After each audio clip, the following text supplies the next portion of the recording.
In today's show, Shaedon Sharpe gets a big opportunity and shines in Utah. The rookie's the best thing to watch for the rest of the Trailblazers season. Welcome to Locked On Blazers. Let's get into it. You are Locked On Trailblazers, your daily Portland Trailblazers podcast. Part of the Locked On Podcast Network, your team every day.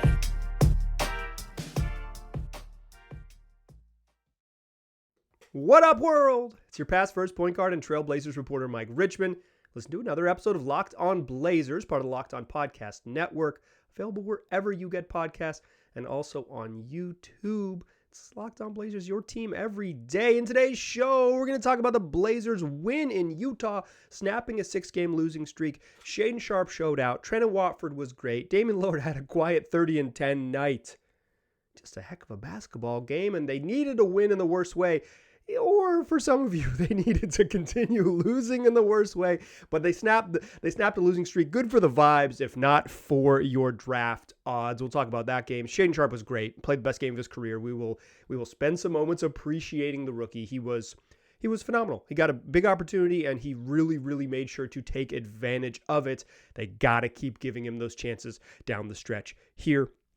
And then we'll look ahead. The Blazers have they don't have many left, and I want to ask the question, how many wins are left on the schedule? That's what we'll do to close the show, prompted by a text message I received this week in which a friend asked me, how many more games are they going to win? We will do that to close the show. But first, let's do what we do. Fastest recap in the West. The Blazers win 127-115 in Utah. You will note, scored 115 points, so they're winners. Winners.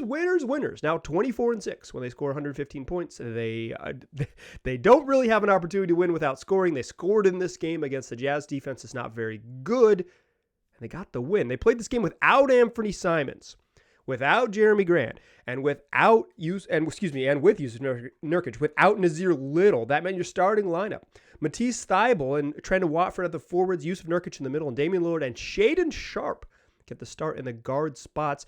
And it didn't go great to begin the game. The Blazers were down 34-29 in the first after one. They trailed by double digits in the first quarter. Chauncey Billups played 10 guys in the first quarter, including John Butler Jr. So you're coming off the bench with Ryan Arcidiacono and Kevin Knox and John Butler Jr. and Drew Eubanks and Cam Reddish. And this felt like the tank, right? This felt like, well, if Butler's going to play in the first quarter, and if you're going to give a 10-man rotation on the road against a team like Utah, who's on the fringe of the play-in as well, like this is like the stealth tank, right? This is the Blazers still won't admit it. They're still playing Damian Lillard a bunch of minutes, but like this is we're heading in that direction. And they were down 5, and it's like, okay, this may be slipping away. This feels bad. But Nurk had a big game early. He had 8 points in the first quarter. Shaedon Sharpe had 8 points in the first quarter. And then the second quarter, they scored 39 points. And it was like, oh, they're going to mess around and have a chance in this game. They led 68-56 at the break. Trendon Watford had 11 points in the second quarter to lead the Blazers. He scored 39 a quarter, 68 and a half. Like, this is who they are, right? This is the best version of the Blazers. Scored 65 plus in every half and says, you have to score with us. And the Jazz in that first half couldn't, but then they got going and made it a game. The Jazz, behind Lauri Markkanen's 14 points in the third quarter, cut a one-time 15-point lead for the Blazers. Up 15 in the third quarter. It was just 3 heading into the fourth. And there was an, oh, here we go again feeling. And I think, quite frankly, it's like, if you're rooting for them to lose, it's like, it's kind of a best case scenario. They're playing competitive through 3 quarters. They're up big, and then they give the game away to a team that's like, probably lesser talented or equally talented as them is probably more accurate, considering Utah's a little bit better depth, but certainly not better top end talent. But Portland wouldn't go away. The Jazz tied it twice in the fourth quarter, and in fact could have taken a free throw.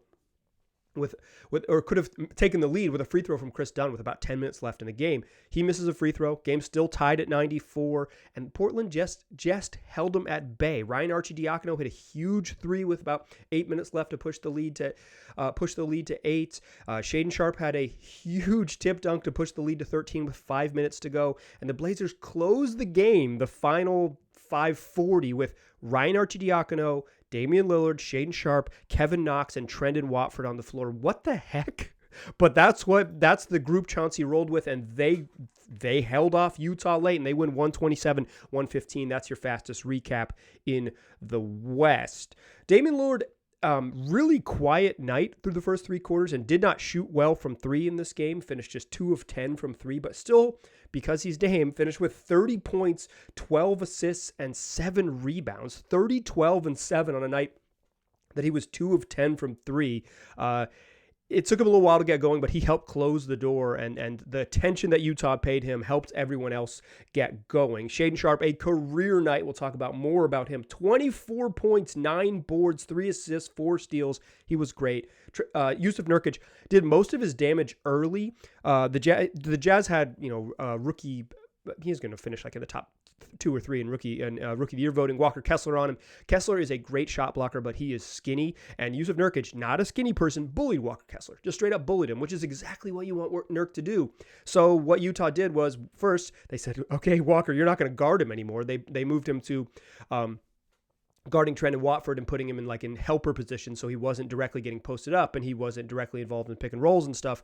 But they kept finding him in pick and rolls, so they had to get him out of there because he's really good around the rim, but he's against the elite guards, the best guards in the league. Damian Lillard took advantage of Kessler's slow feet. He's not this dude isn't Akeem Olajuwon. He's just a very good defensive rookie. He's a very good defensive player, period, but very good defensive rookie. But after they got Kessler out of there, they closed with Markkanen and Kelly Olynyk, and so the ball handlers, shooters, guys who are going to Nurk can't necessarily take advantage of, or can take advantage of more of Nurk on offense the way that Kessler can't because he doesn't have that much offensive game. So the Blazers went small and stayed small. Drew Eubanks didn't play in the second half. Nurk started the fourth quarter, and then they took him out halfway through the quarter and closed with Trendon. But Nurk finished with 20 points, 4 boards, and 4 assists. He was good. He did his damage early, and then they had to get him out of there. 21 for Trendon Watford. That's 4 guys with 20 points each. 11 off the bench for Cam Reddish, and 10 off the bench in 24 minutes, along with 5 boards for Kevin Knox, who had one of the worst misses from three you'll ever see. Basically a wide open catch and shoot three, shot it on the far side of the rim and hit the glass. And what I liked about it is the next time he caught the ball, he didn't rush it, shot it, cashed it out. It was a big three to keep help the Blazers extend the lead. He had a layup in there too, through contacts. This was Knox played well enough to earn the bizarro closing lineup with him and Arcidiacono off the bench. Your boy Arch, 1 of 5. He was 1 of 4 from 3 and missed a shot inside the arc where he hesitated on a floater in the paint 3 times and still put it up and left it short. But he played 20 minutes and closed the game as well. They wanted to get Dame off the ball a little bit, and Arch was the guy to do that. Let's just keep it real here. Chauncey Billups did not plan. There's no way. So coaches will fill out the rotation cards. I don't know if they have a card or how they do it, but most coaches will straight write out the rotation, right? We'll ink it out so they know what's going to happen. The way the first quarter went, when John Butler Jr. and Drew Eubanks got in, clearly Billups said, I'm going to play 10 guys. Everyone's going to play. We're at that time of year where we're not very good. It'd be better if we lost, but obviously we're going to try to win. But it's if we're prioritizing getting guys on the court, and then you go 10 deep in that first quarter. There is no way, he said, okay, and then we get to the end of the game, we'll close with Kevin Knox and Ryan Arcidiacono. He just coaches on feel. Chauncey absolutely coaches on feel. He rides with the hot hand. That can be good and bad. I think sometimes it goes too far. Sometimes it's great because it's this dude's playing really well. It's awesome that Billups leaves him in the game. So you got to take the good with the bad there. But this was just a hilarious closing lineup. If I told you that the Blazers closed the game with Arcidiacono, Kevin Knox, Shaedon Sharpe, and Trendon Watford on the floor next to Damian Lillard, you would ask how much they lost by, but they won, baby. They get a wins, snap, a 6-game losing streak, 127-115 in Utah. Shaedon Sharpe played the best game of his life. Let's talk about it. This was as good as he has ever played in an NBA game. Shall we appreciate it a little bit? That's what we'll do in the second segment. But first, let me tell you about Ultimate Pro Basketball GM. It's the game that lets you become an NBA GM, managing every aspect of a basketball franchise, from hiring the right coaches and assistants, trading and training players, making draft picks, navigating your franchise through free agency and the draft, and all the ups and downs of a season. All of this in a challenging and realistic game world. Ultimate Pro Basketball GM is a completely free and playable offline game. You can play on the go, as you want, and when you want to. And right now, Locked On Blazers listeners get 100% free bonus to their franchise using the promo code Locked On in the game store. So make sure you check it out. Download the game. Visit probasketballgm.com. Scan the code if you're watching on YouTube right there. Or look it up in the app stores. That's probasketballgm.com. Ultimate Basketball GM. Start your dynasty today. All right. Let's appreciate my boy Shaedon Sharpe. He was great. And he was fun in a season that has been, not only have they've been losing like straight up. They've been trying to win these games and playing the vets a bunch of minutes and going for it and falling short. And that feels worse than, to me, just like from my personal perspective, that is in some ways worse than like putting a bunch of young dudes out there and let them fail and say, yeah, of course they lost. Jabari Walker's 20 years old. Shaedon Sharpe's 19. Yeah, he's a teenager. Of course they lost. It's been frustrating. It's been a tough stretch. It's been a really brutal. It's their fourth win since the All-Star break. It's been tough.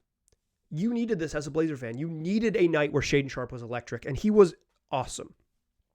8 points in the first quarter. He was really good early, and he just did everything. Finished this game with 24 points, 9 boards, 3 assists, 4 steals. He was 9 of 19 from the floor, hit 4 of 7 threes, 2 of 3 from the line. He played 39 minutes and 46 seconds. More on that in a moment. 39-46, a 40-minute game for Shaedon Sharpe. He was plus 28 in those 40 minutes. The Blazers won this game by 12. Plus minus is not meaningful in single game stretches, so I'm not going to say like plus 28, blah, blah, blah. I want to point to the other side of that. The Blazers were outscored by 16 in the 8 minutes that Shaedon Sharpe was out of the game. They needed him in there because they needed his presence. I mean, it's all wonky and it's like who shoots and whatever. But like they needed him. They needed him. Outscored by 16 in his 8 minutes that he sat. They got crushed in the minutes when he was on the bench. Shaedon Sharpe helped them win this game. It's because he did everything. He hit catch and shoot threes early from the corner in the wing, scored off the dribble at the rim through contact, hit a little step back from the baseline, hit a pull-up and 3 in transition in the second half, had an insane alley-oop from Trendon Watford. The highlight you will see is the Blazers get a block and get a run out. Trendon Watford pushing the other way and finds Shaedon Sharpe. Those two have a wonderful connection. They are legitimately good friends. In the post-game interview, Trendon Watford has repeatedly called Shaedon Sharpe his twin. But they've got a great on-court connection, like just the basketball stuff beyond their sort of personal relationship. Trendon Watford is good at finding Shaedon Sharpe. In fact, later in this game, Trendon Watford threw a lob to Kevin Knox that he threw to 14 feet because he's used to throwing lobs to Shaedon Sharpe. Well, in the first half, in that second quarter, as the Blazers were scoring 39 points and taking a lead that they would not relinquish, Utah tied it twice but never took the lead back. Push the other way in transition, get to the free throw line. Shaedon Sharpe's on his left, throws that ball up. Shaedon Sharpe catches it at the square, cocks back with his right hand, slams it home. Everybody roars. As the ball's in the air, Trendon Watford jumps. As the ball's in the air, Yusuf Nurkic, who's the trail guy at midcourt, he also jumps and enjoys it. Everybody was loving it. It was incredibly fun. In the fourth quarter, Blazers up 11, 5 minutes left. They've blown so many leads. They've blown so many leads this year. They've blown 9 double-digit leads in the third quarter. They've lost 9 games where they've led by double digits in the third. That stat courtesy of the patron saint of the Locked On Podcast Network, David Locke. Shout out to Locked On Jazz and David, one of the best. You kind of felt like, oh, if they do this again, like I need win for the vibes, all these things. Up 11 with 5 minutes left, but like Lauri Markkanen's got 40. I didn't even do the Jazz stats. Lauri Markkanen had, in the first segment, my bad. Lauri Markkanen had 40, Chris Dunn 15, Kelly Olynyk 20, or Kelly Olynyk 12, Taylor Horton-Tucker 11. There's your fastest recap in the West. The latest I've ever done it in the show. But like Lauri Markkanen's killing, right? Like they've gone small and forced the Blazers to go small. Shaedon Sharpe's in the corner. Shot goes up from the opposite wing, bounces high off the rim, and he does what he does. He just tracks the ball down and effortlessly jumps up to 12 feet, dunks it home. Blazers up by 13. That's your ball game. That was just like, yep, they're going to win this. They're not going to drop this game. And Sharpe was he just played with a confidence and just, this is it helps when a guy has the leeway to play a ton of minutes and know that he's not going to get pulled. He can take a pull-up three in transition, a 1-on-4 break in the second half. Shaedon Sharpe says, yeah, I'm going to shoot it. Third quarter, there's 4 Jazz defenders running back, but they don't get to him. Takes a quick dribble off a hit ahead from Ryan Arcidiacono, swishes a three. Dude's got great form, and when he doesn't rush it and doesn't get his feet rushed, he's a really good shooter. When he gets his feet rushed or has to dribble too much, he's not a good shooter, but with his feet set and when he calm and when you see it, it is a good looking shot, aces it in transition. You can't take that shot if you're only going to play 9 minutes or in a half and you might get yanked. You cannot take that shot with confidence. Allowing, this is perfect storm, right? No Nasir Little, so there's that backup wing minutes that are available. No Anthony Simons, so there's a bunch of guard minutes available. No Jeremy Grant, so you're going to have to put the other, like the Thibels and the Cam Reddishes, they're going to have to play some backup 4 minutes and stuff like that. So there's just space at those 2 and 3 spots for Sharpe to ball. He had never played more than 31 minutes and 25 seconds in a game this year, and even that game, he played the final 5:25 of garbage time. So really, he's played 30 minutes like in 4 meaningful games this year. He played 40, 39, 46. If you're a long-time listener to the podcast, I've been beating the drum for him to play. Right after the All-Star break when Anthony Simons was injured, I was begging Shaedon Sharpe to get 35 minutes. And I want to say this. Shaedon Sharpe's not going to score 24 and 9 every time he plays 35 minutes. That's silly. He's not, like, the difference in out of the rotation, in the rotation is consistency. The difference in the rotation and in the starting lineup is consistency. And the difference between a starter and a star is consistency. If everyone could play at their peak all the time, they would be Damian Lillard. Right? They would be a guy who doesn't have a particularly good shooting night and has 30, 12, and 7. Like, Sharpe is going to have stinkers at 35 minutes if he plays 35 minutes a night. That's what I've been begging for. Let him have some stinkers. But then he does play this big minute night, and he's awesome. He plays, scores in a variety of ways, and he had 4 steals. A couple of them just really good weak side reads, right? Like he's helping and playing, shrinking the floor, as they say. So he's like pulling into the middle, pulling into the lane, and when the ball's on the opposite side, and then getting out to his man. He had 2 steals with great reads. He had 1 steal where he just had fast hands, poke away when the ball gets in traffic, and then he had another one that's just like a terrible pass, and he's standing in the right spot. But good, like be in the right spot, take advantage of bad passes. 25 points, 4 steals, 9 boards. This is an awesome game. He had never played more than 31 and a half minutes. He had never taken more than 14 shots. He took 19. This is the volume I want. I don't expect him to do this every night. I really don't. And this isn't like proof that he should have been playing more or anything like that. It's just the Blazers season has gone this direction where they're bad. And in fact, they'd be better off losing at this point, even though I'm not going to fault them for beating the Jazz. You need the win for the vibes. You don't want to lose like 18 straight or whatever it is, 17 straight to end the season. I mean, maybe fans do, but like the guys in the locker room certainly don't. So, go find this win. And if you play well in a night where Dame plays 33 minutes and you like lean on Shaedon Sharpe and Trendon Watford and Arcidiacono and Kevin Knox, tight.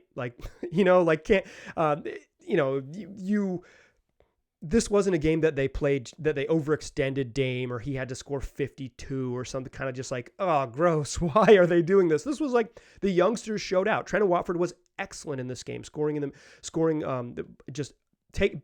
picking apart the Jazz defense by getting to the middle of the floor, distributing, and then a couple look-off plays where they thought he was going to pass and he scores inside, pushing in transition, doing what he does, being quick enough to take advantage of big guys and being strong enough to score through contact against little guys. Trendon Watford was great inside the arc tonight, one of the best games he's played this year.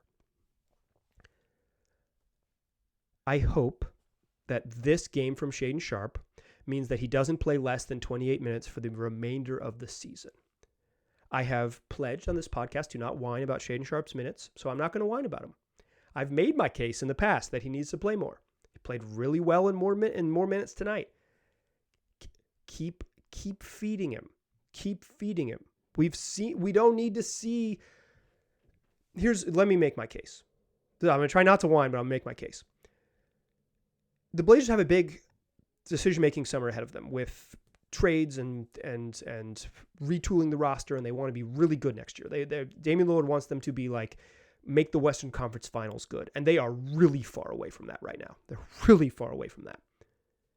Shaedon Sharpe being good enough to be a contributor on that team, or good enough to rake in a prize star via trade, which I'd rather just him be on the roster because he's fun, but you got to build how you build. So we'll talk about that at some other point. But like him showing he can play for the Blazers to figure out, okay, you know what? It was only 10 games at the end of the year, but we gave him 30 minutes a night and he was really good. And, he had that stretch at the beginning of the season and then he struggled. And he had that stretch in the early February and then he struggled. And then at the end of March and April, he looked really good and we feel good about where he's going. He's going to have a summer with us. He's going to play really well in Vegas. And then, like that informs... by Vegas, it's like the middle of free agency. It's a chance not on the roster, but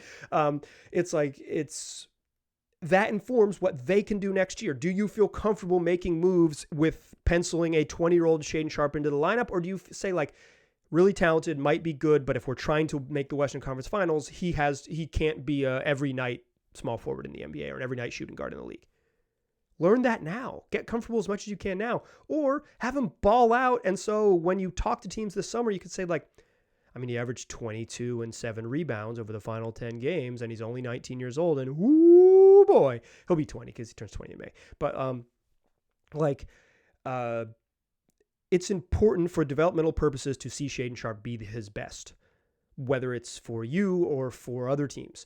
Certainly the Blazers don't, if he plays 24 minutes, they're still going to get plenty of data, but for the sake of making the rest of the season enjoyable, free my boy Shaedon. He played 40 minutes. He played great. Reward him for reward him for as long as you possibly can. Okay, I got a text message from a friend this week that asked, how many more games are the Blazers going to win? And I said, there's actually an over-under that I'll share with you. And I took the under, but I might be wrong. Let's talk about where I was wrong and how many wins they got left on the schedule to close the show. But first, let's talk about FanDuel. We're closing down the stretch run of the NBA season, and it's a perfect time to download the FanDuel app, America's #1 sports book, because new customers get a no-sweat first bet up to $1,000. That's bonus bets back if your first bet doesn't win. Just download the FanDuel Sportsbook app. It's safe, secure, super easy to use, and then you can bet on everything from the money line to point scores to three-pointers drained. Plus, FanDuel even lets you combine your bets for a chance at a bigger payout with a same-game parlay, so don't miss the chance to get your no-sweat first bet up to $1,000 in bonus bets when you go to FanDuel.com/lockedon. That's FanDuel.com/lockedon to learn more. Make every moment more with FanDuel, an official sportsbook betting partner of the NBA. Still a pass first point guard. I'm still Mike Richmond, and you are still listening to Locked On Blazers. I got a text this week from a friend. This friend probably doesn't work for FanDuel. I know where they work. They don't work for FanDuel. This friend asked me, over under 2.5 wins for the remainder of the season for the Blazers. It's prior to the Jazz game. And I said, dude, under. In fact, the exact words from the text message, I'll read them on the screen. I said, you would get action on 1.5, meaning even finding 2 wins for the Blazers would be tough. And then Shaedon Sharpe goes nuts. And the Blazers win a game in which Ryan Arcidiacono and Kevin Knox were on the floor at crunch time to close out a game. So in honor of the spirit of that text message and the spirit of the good folks at FanDuel who offer betting lines on every single game, how many more wins are there? We're not going to do the like betting odds or whatever, but just looking at the rest of the year, I think there are, let me generously say, some. Blazers play on Friday against the Chicago Bulls, and then Sunday at home against OKC, and then Monday against they got 5 straight at home. Chicago and OKC Friday and Sunday, and then New Orleans, Sacramento. The Kings are fighting for second place in the West. The New Orleans is desperate to make the playoffs after making the playoffs last year despite winning 36 games, convincing themselves they were really good, playing really good at the beginning of the season, and then having things go south.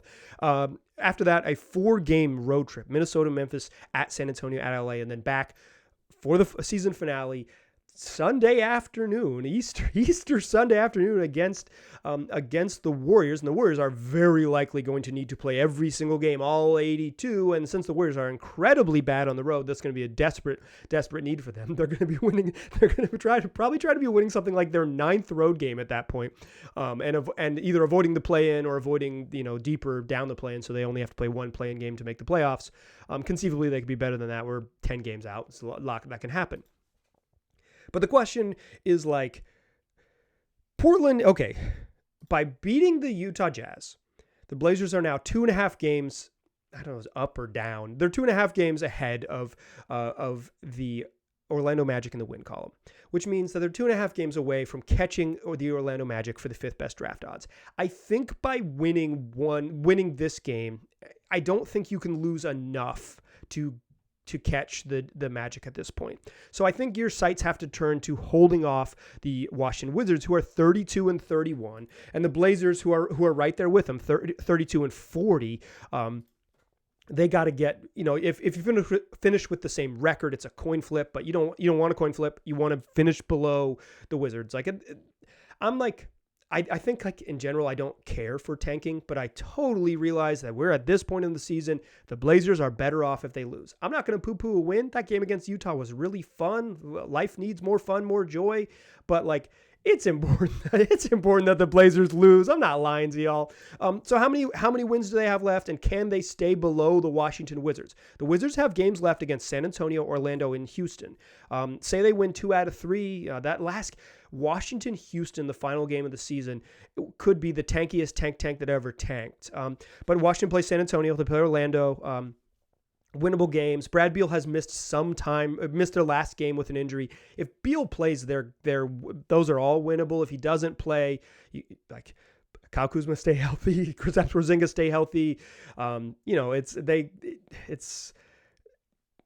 They're capable of also losing those games. The Wizards aren't very good either. But I see Chicago on Friday for the Blazers, looking at how many wins the Blazers have left. I see Chicago on Friday as a winnable game. Bulls are, they got talent with DeRozan and Levine, but they don't have a ton of depth.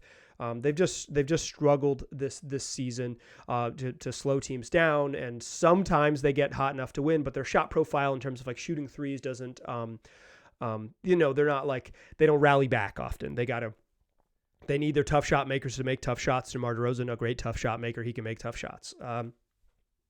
Winnable game Friday. OKC on Sunday. I really think we've seen enough of the Blazers and the Thunder to just, like, definitively say the Thunder are better. I think that's mostly uncontroversial. Take your pick on what you think, but I think that's a tough. I'd put that in a tough game. I'm not putting that in the win category. I think New Orleans is winnable depending on who's healthy. New Orleans on the road, they're a team that's scuffled. I think that's winnable, but I would put that in the slightly harder. Not truly tough, but harder. Sac twice at home to close out that road trip. I would put those in the probably losses. Sacramento is bad enough on defense that if you get hot, you can score 128, 130 on them, and it's just any team that you give up 130 points, it's tough. But they're also the best offense in the league. They're incredible in crunch time. De'Aaron Fox and Sabonis is in great pick and roll, and they've got great shooters around them.